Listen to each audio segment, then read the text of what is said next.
from Milwaukee. Hi, Seth. Thanks for Toronto. Great to see you. How are you? I think I'm here, right? Yeah. Yes. Wonderful. Seth, you did your headline. Because we always do this, up in Wisconsin, we have a little bit of a chip on our shoulder about Illinois and Chicago and stuff. So can you say some nice stuff about us in Wisconsin? I know you visited and been there. Yeah, of course. Yeah. What do you do when you? I know. Was that the last time you were there for the JCC thing? I did stand up at the Pabst Theater, which was one of the best stand-up nights I've ever had. Isn't that a great venue? Incredible venue.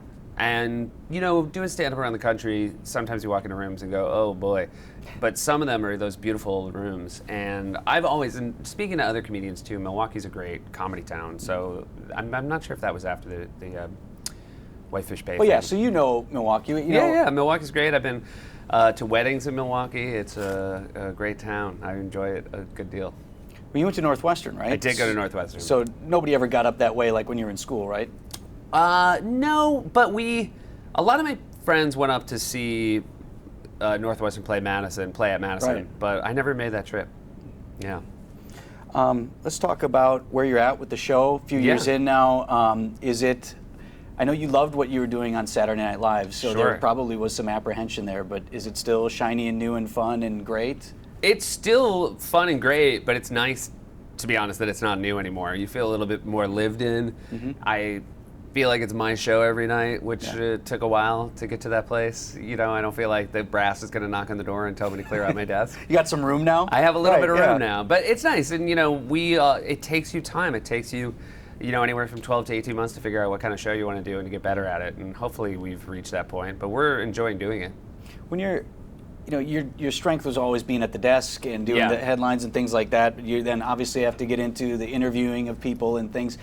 Talk about how you've grown in that process. Well, in the end, I found the only thing that's important as far as interviewing people is just being a good listener. I think that if you can do that and you can make sure you're listening to their answer and not just thinking of your next question while they're talking, that is sort of the mistake I was making early on. That hopefully I'm not making now. But ultimately, you're just trying to have a conversation that'll be interesting for people to watch, both in the studio and at home. And hopefully we execute well enough on that every night.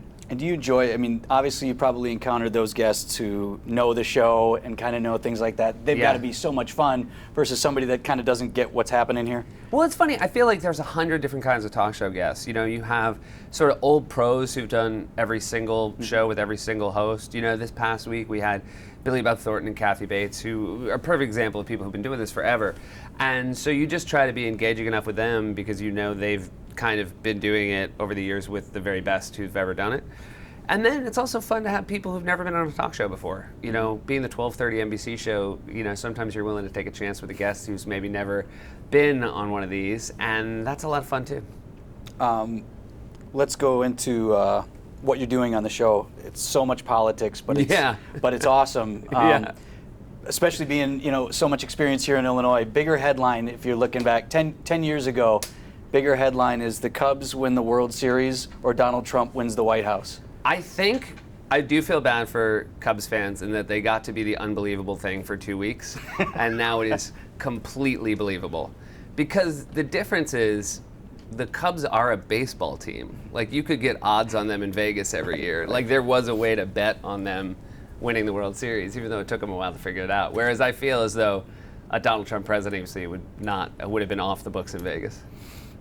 I know you're personally invested in the outcome. Particularly the night after. Sure, yeah. You made your feelings very clear about who you would rather have won as an American. Yeah. As a comedy writer, which was the better outcome? Well, and let me make it clear, it wasn't as an American that I wanted one outcome over the other. It was, my personal point of view. I don't feel like people were un-American if they chose the other point of view. I guess I meant like as a citizen. No, like sure. Your vote. It's been nice to have a show where I don't have to hide my point of view, and hopefully we back it up with the thought process that leads us to that point of view.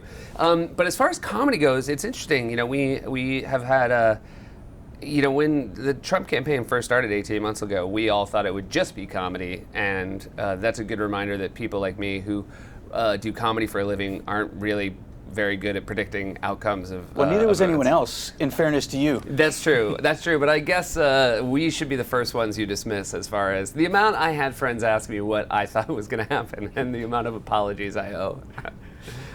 So as you're approaching it, I mean, you are hammering Trump. And Yeah, well, certainly, look, we just write about the news every day. And as far as someone who creates news that is comedy friendly, I don't think there's ever been a candidate quite like Donald Trump. It's interesting now, sort of post-election, and as we're into the transition, it's a process now to figure out what the show's going to be like and how we're going to address his presidency. We're certainly hoping that he's great at the job, and that is the outcome that we're looking forward to being borne out. When you're thinking about what the show is and what kind of comedy you want to do around the politics, I mean, as you look at the electorate, literally half, well, minus 1 million people, right, disagree with the outcome that you wanted. Do you at least put in your thought process, how far is too far? I don't want to drive those people away, or is just funny to you? Well, look, I'm very aware of the fact that there are certain people who probably have no interest in watching my show based on the way we approach politics. And I have a lot of respect for them making that choice. I don't think that they're wrong or crazy for thinking that there might be something else they want to watch at 12:30. I just know it's the show that's interesting to me to put on, and I wouldn't want to be in a situation where I would have to do something every night that wasn't interesting to me. So, again, I hope people can respect that this is the show I want to do, and at the same time, I certainly respect anyone who chooses to go elsewhere. Do you think that as long as people are laughing, they don't mind being offended a little bit or pushed back on, or I may not agree with what you said, but man, that was funny. I hope so. I think that's been the case historically. Mm-hmm. I feel like we're entering a very interesting time as far as the division that this election caused, and it would be a real shame if what you mentioned did not turn out to be the truth, because I feel like we're a lot better as a country if we can laugh at both sides. I was thinking about Saturday Night Live and the great character that you helped develop in Tina Fey's Sarah Palin, and what it must have been like for Kate McKinnon and sure, everyone writing for her. Can you describe what it's like for that person who is playing that big character? Yeah. And how much they have career-wise invested in the outcome of the election? Well, I think when you look at people like Tina or Kate, they're going to be fine either way. I will say in 2004, I was playing John Kerry, and I could really have used that. I was at a place in my career where I really needed that. But more often than not, I think that, obviously there's a little extra burden when you're playing someone in the middle of a presidential election, but you have the entire infrastructure of the show behind you, and you're not out there on your own making choices that you have to feel responsible for. The show itself, I think, takes on a great responsibility when it deals with things like politics, but I thought they did an excellent job this fall. Who's going to end up doing Trump, do you think? I mean, it doesn't sound like Alec wants a job. Yeah, I mean, Did you think he was great? I thought he was fantastic. Never underestimate the persuasive powers of Lorne Michaels. For whatever anyone says about what their plans are as far as Saturday to Saturday, I feel like give Lorne the last say, and we'll see who shows up. So he might do it? I just wouldn't rule it out. Okay. Yeah. You had the honor of hosting the Correspondence dinner. Yeah. Could you imagine doing that for President Trump? I really couldn't. It'll be interesting to see how that goes, because as we're talking about people having a good sense of humor about themselves or their positions, I have not seen him at any point have a good sense of humor about himself, which I think is key to that evening being a fun, sort of uplifting night. I hope I'm wrong, and I hope that whoever takes on that job finds a way to sort of make everybody in the room enjoy themselves.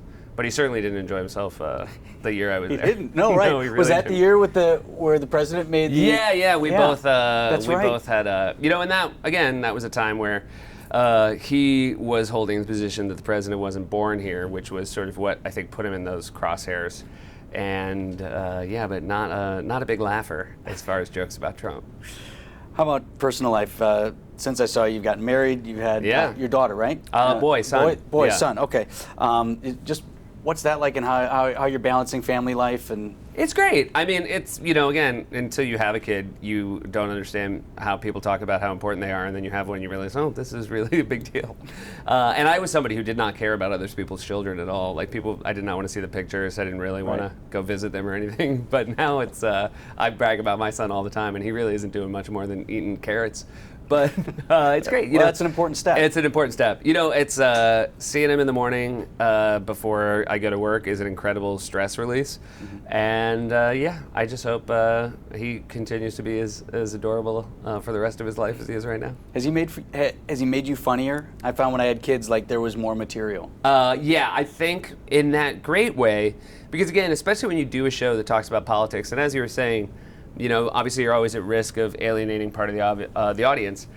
There's something really great and universal about being married, about having kids that crosses political lines.